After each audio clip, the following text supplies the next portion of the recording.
What's up, y'all? It's me, it's your boy Asmongold. Today I'm going to explain how to do Skyreach Heroic in less than 5 minutes. The first boss we're looking at here is Rage It. Now, Rage It casts 4 different abilities, but only 3 of them are very relevant. First ability that he's always going to cast is Wind Wall. He pretty much casts it on a random player. It spawns on them, then it creates a rotating wall of wind, as you guys can see there on the right. Make sure that you're not next to it, and if you run through it, it obviously does damage to you. He also casts something called Four Winds. As you can see, it sections the little area that you fight them out into 4 different sections. Make sure that you don't run through the sections. It does damage. Also pay attention to where they spawn. This is very simple and easy to avoid, but again, if you do run through it, it does do a lot of damage, and it becomes more of an issue as more and more of the wind walls go down.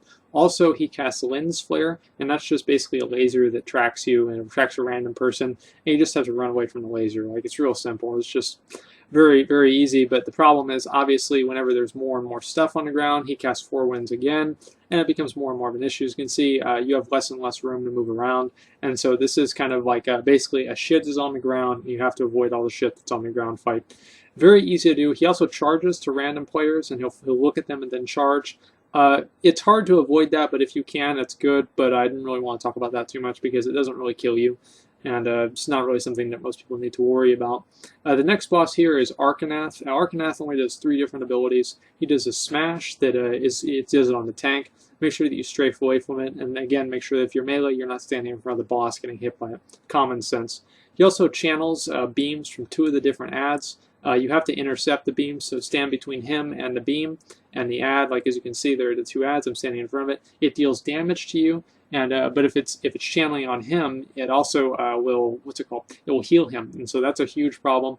And burst, as you saw, he just cast a minute ago. Burst is just an AOE ability. He does damage. He does burst to everybody in the group, and every single time he casts it, it does more damage. Right. So it's really simple. This fight's basically just about intercepting the beams, making sure he doesn't get healed, and also avoiding smash as a tank, and of course healing through the burst as a healer, making sure it doesn't overwhelm your healer.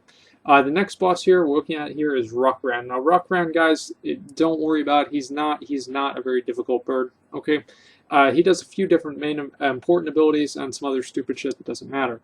Main thing he does that's important for a tank is Pierce Armor. Now, Pierce Armor, you have to have active mitigation to avoid that from actually putting a debuff on you.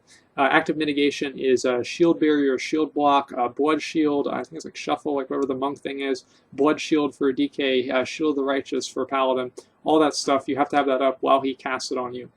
He also casts Quills. This is the same as Jikun casts Quills. You just get behind the pillar and Quills don't do damage to you. This becomes an issue whenever the ads are tracking people and they're running after people, because then you always have to be watching out for that. Whenever he finishes Quills, he'll cast Screech. And Screech is the same thing basically as Quills, and it just deals damage. And he'll only cast Screech if there's nobody in melee range. And so Quills puts a debuff on you, and like the more stacks of the debuff, the more damage you take. And so obviously you want to have the tank as a tank. You want to run behind a pillar, let your stacks fade, then run back out and attack the boss so he doesn't cast Screech on the group. As you can see, Solar Flare there. Solar Flares, they focus on or fixate on a random person, and whenever they die, if they're too close to a pile of ash, as you can see there are different piles of ash around, they will resurrect that pile of ash, because obviously they're phoenixes, and that's what phoenixes do. And so make sure that whenever you kill them, you don't kill them on top of other piles of ash. If one of the if one of the little solar flares does actually hit you and explodes on you, it does a whole lot of damage. You can stun and slow them, as you see there. I just stunned that one, no problem. But they are kind of an issue, especially whenever you're avoiding Quills. Other than that, they're really not that big of a deal. High Sage Virix is also probably like one of the easiest bosses in here. He casts that ability right there, Solar Burst. You can either interrupt it, and you can also spell reflect it. These zealots that he spawns, the zealots are real easy. They will try and throw you off the edge. These are literally the exact same as the Lich King, Valkyrs. Just kill the zealots, and then you don't have to worry about them. And it obviously grabs a random person. And he also casts this thing here, same as the first boss, Lens Flare. Make sure that if you have it tracking on you, it's tracking on me, as you can see, that you're just moving out of it, and it's not really an issue. He'll also summon shielding constructs, and the shielding constructs, I don't know if it's a he or a she, but either way, the shielding constructs will channel a shield onto him and make him take 99% damage. So this fight is really all about controlling these 2 ads and killing the shielding constructs and or interrupting them, and also killing the zealots and making sure the zealots don't throw people off the edge, and of course staying out of the Lens Flare. Guys, that's pretty much all it takes, and that was Skyreach Heroic, under 5 minutes. Thanks for watching, and like, comment, subscribe.